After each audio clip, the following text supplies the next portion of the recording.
নিজ হাতে উপার্জিত কামাই এটা পৃথিবীর শ্রেষ্ঠ কামাই, আলহামদুলিল্লাহ। পরিশ্রমের মাধ্যমে যে উপার্জন, এটাকে ইসলাম আমাদেরকে উৎসাহিত করে। শুধু নামাজ, রোজা, জিকির এগুলো নিয়ে ইসলাম আমাদেরকে পড়ে থাকতে বলেনি।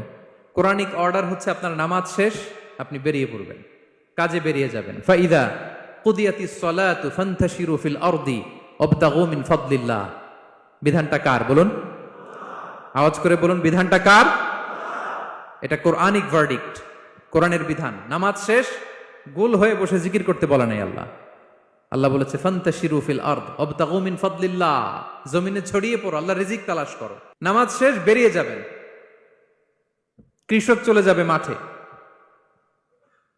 শ্রমজীবী চলে যাবে ফ্যাক্টরিতে, শিক্ষকরা চলে যাবে তাদের শিক্ষা প্রতিষ্ঠানে, কর্পোরেট ওয়ার্ল্ডের লোকেরা চলে যাবে তাদের প্রতিষ্ঠানে। ডেভেলপমেন্ট করতে হবে, সিভিলাইজেশন করতে হবে। নামাজের পরে গোল হয়ে বসে থাকা চলবে